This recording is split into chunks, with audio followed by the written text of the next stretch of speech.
완도와 더불어 함께하는 완도 주사랑교회. 오늘 우리에게 주신 하나님의 말씀은 갈라디아서 3장 19절에서 29절까지 말씀입니다. 갈라디아서 3장 19절에서 29절까지 우리 하나님 말씀 한 절씩 교독해서 읽겠습니다. 그런즉 율법은 무엇이냐? 범법함으로 더하여진 것이라. 천사들을 통하여 한 중보자의 손으로 베푸신 것인데 약속하신 자손이 오시기까지 있을 것이라.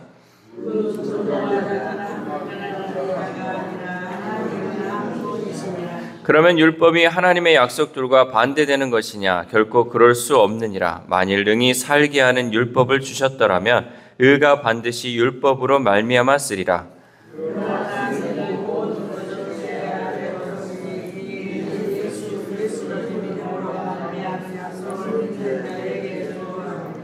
믿음이 오기 전에 우리는 율법 아래 매인 바 되고 계시될 믿음의 때까지 갇혔느니라.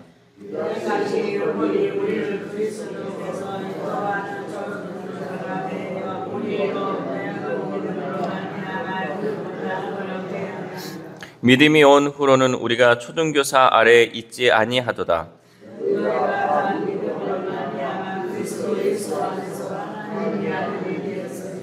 누구든지 그리스도와 합하기 위하여 세례를 받은 자는 그리스도로 옷 입었느니라.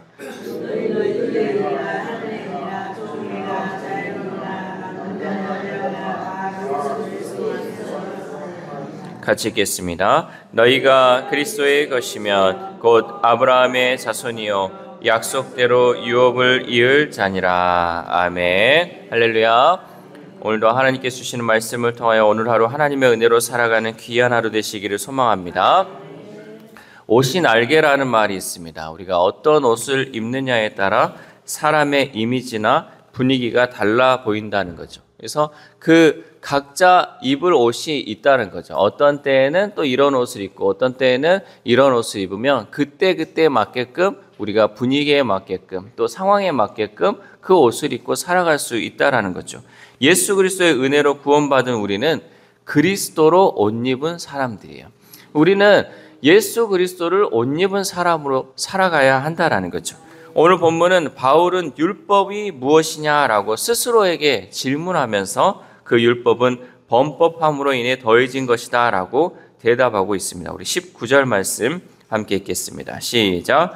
그런즉 율법은 무엇이냐? 범법함으로 더하여진 것이라. 천사들을 통하여 한 중보자의 손으로 베푸신 것인데 약속하신 자손이 오시기까지 있을 것이라. 아멘. 율법은 인간의 범법 때문에 주어진 것으로 하나님의 약속과는 그 성격이 다릅니다. 그리고 그 율법은 약속의 자손, 즉 예수님이 오시기 전까지만 필요한 것이 바로 율법이라는 거죠. 그러니까 율법의 그 유효 기간은 예수님이 오시기 전까지만 그 율법이 해당했고 영향력이 있는 것이지 예수님이 온 이후로부터는 그 율법에 대한 영향력이 없다라는 것이죠.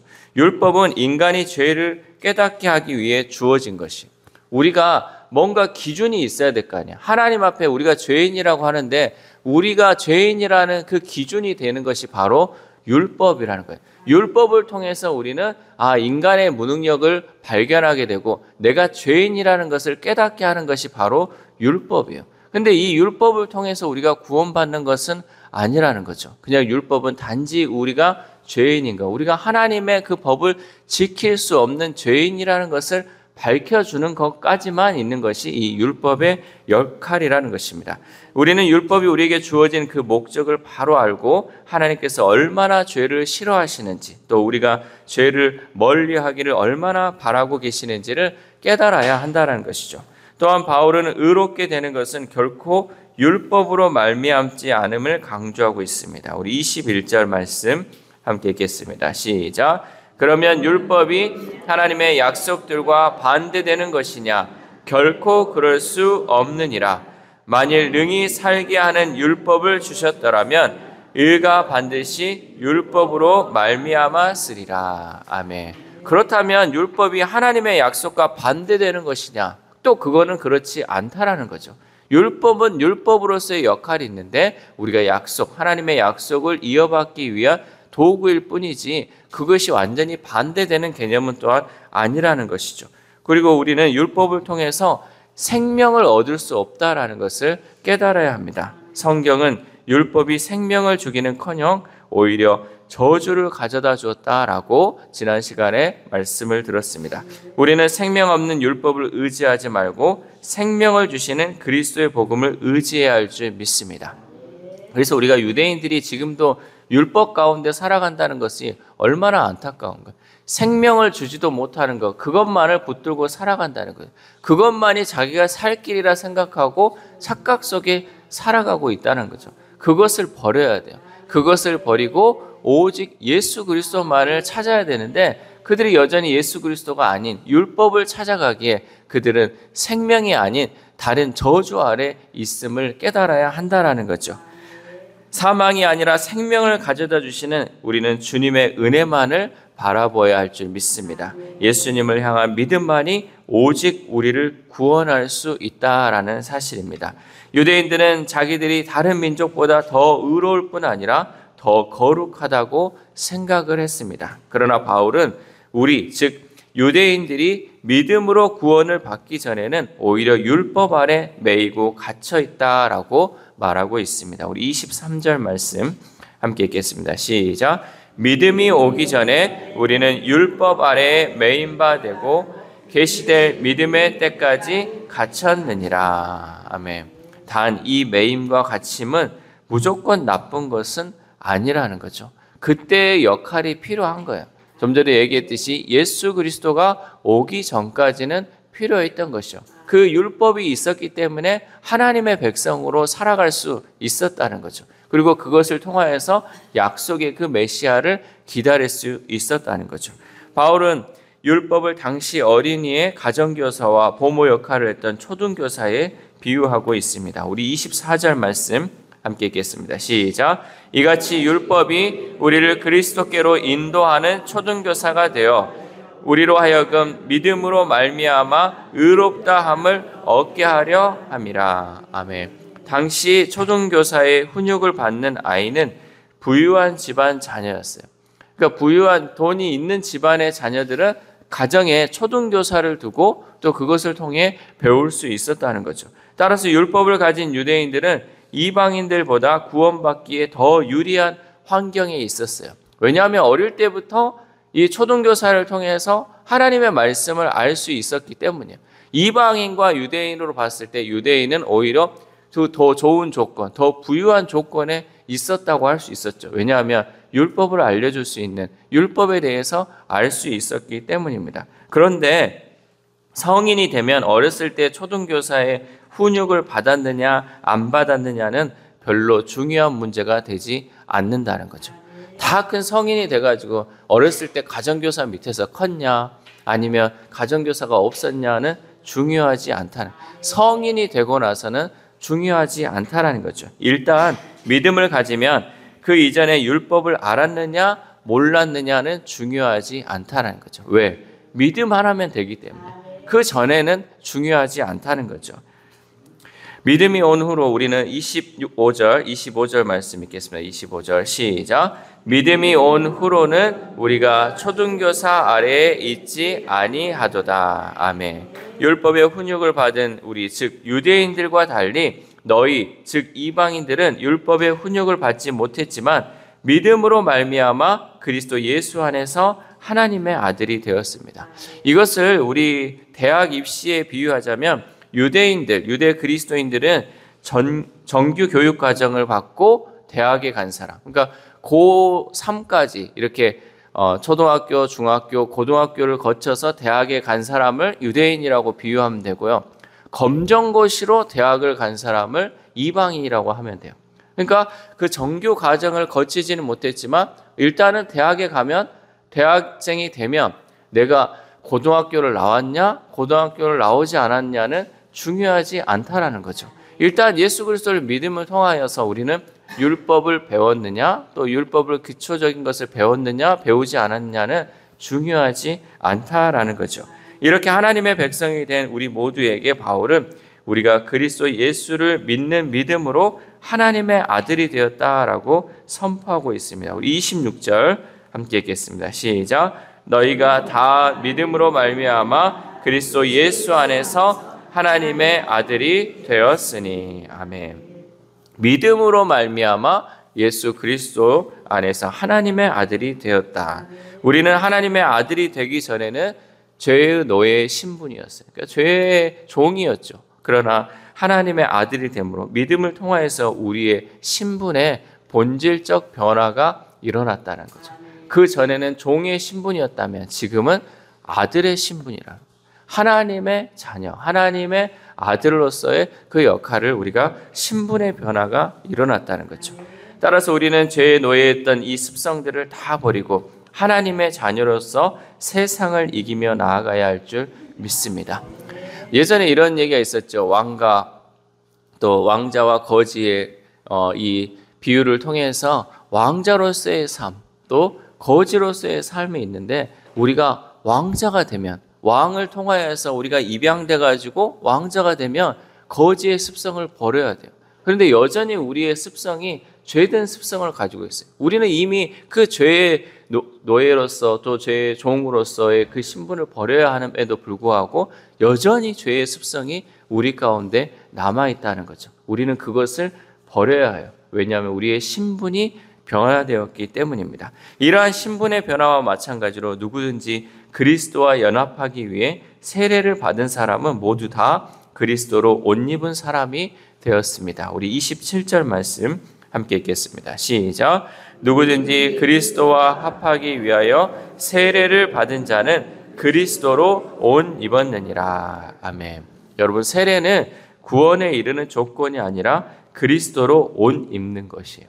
그러니까 우리가 세례 교육을 받고 또 세례를 받는다는 건 뭐냐? 이제는 내가 세상 것을 입고 살아가는 것이 아니라 오직 그리스도로 옷 입고 살아간다는 거죠. 좀 전에 처음에도 얘기했듯이 우리가 어떤 옷을 입느냐에 따라서 우리의 삶이 달라지는 것처럼 그리스도로 옷 입음을 통하여서 우리는 이제는 세상 가운데 그리스도와 함께 그리스도와 연합한 삶을 살아갈 수 있다는 거죠. 세상적인 정욕과 또 불신을 버리고 그리스도를 닮아가는 삶이 바로 그리스도로 옷 입은 삶을 의미한다라는 것이죠.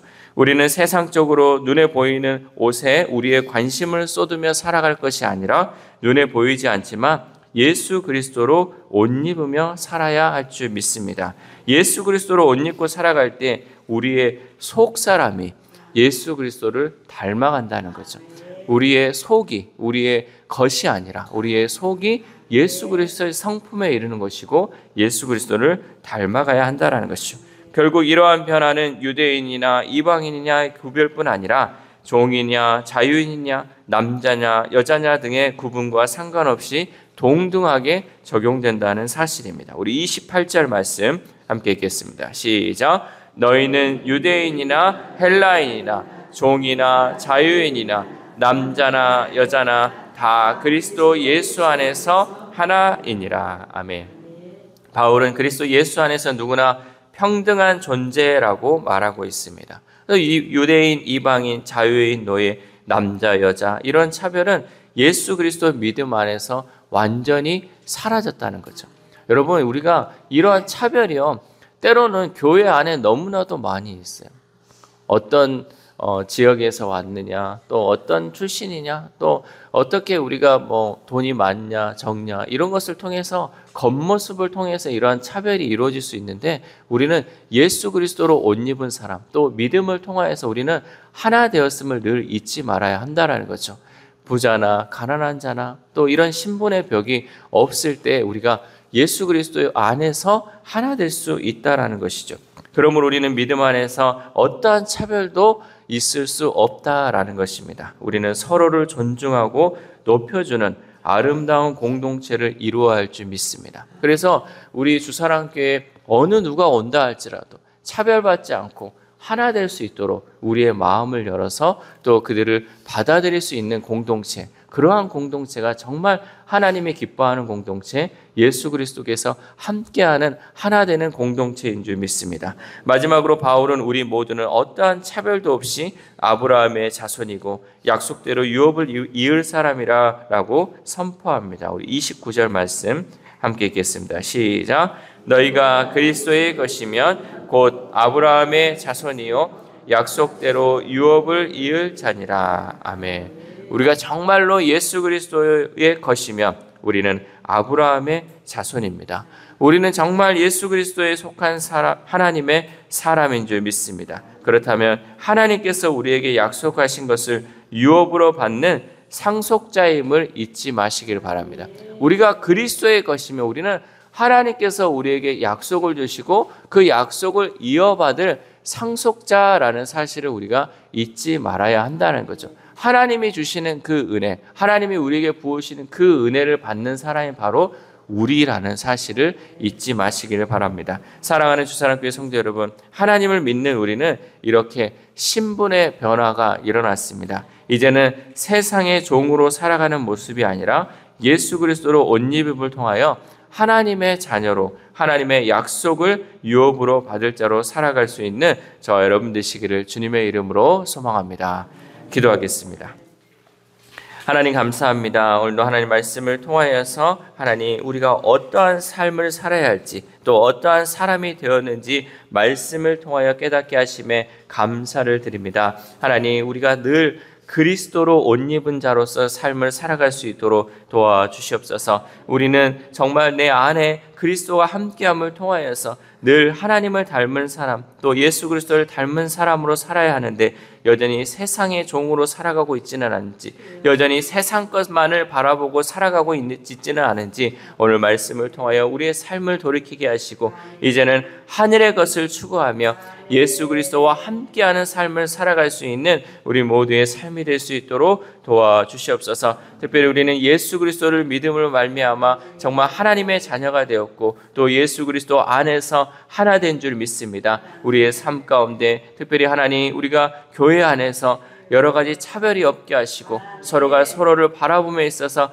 같은 형제요 자매임을 바라보며 주의 사랑만이 넘쳐나는 우리 주사랑교회 될 수 있도록 도와주시옵소서. 그래야 어떠한 사람이 온다 할지라도 하나님 그 사랑을 듬뿍 받게 하시고 그 사랑을 또한 우리가 듬뿍 베풀음을 통하여서 하나님의 살아계심 또 예수 그리스도와 함께 하심을 늘 나타내며 우리 지역을 섬기며 또 이웃을 사랑하며 나아갈 수 있는 우리 주사랑 공동체 될 수 있도록 도와주시옵소서. 특별히 아픈 환우들을 위해서 기도합니다. 하나님 우리 아픈 환우들 하나님 마음을 붙들어 주시고 그 육신을 붙들어 주심을 통하여서 온전히 하나님이 붙드시는 삶 하나님이 함께하는 삶을 통하여서 그의 육신이 회복되어지게 하시고 그의 마음이 회복됨을 통하여서 날마다 주님 주시는 그 은혜의 삶을 살아갈 수 있도록 도와주시옵소서. 여전히 아버지 병 가운데 병의 노예가 되지 않게 하시고 질병의 노예가 되지 않게 하시고 날마다 하나님의 자녀로서 하나님께서 주실 그 약속을 이어받을 자로서의 삶을 살아가는데 부족함 없는 삶을 살아갈 수 있도록 도와주시옵소서. 또한 우리의 다음 세대들, 우리의 자녀들 날마다 하나님 우리가 기도하며 나아갑니다. 우리의 생각과 우리의 말로 변화되지 않습니다.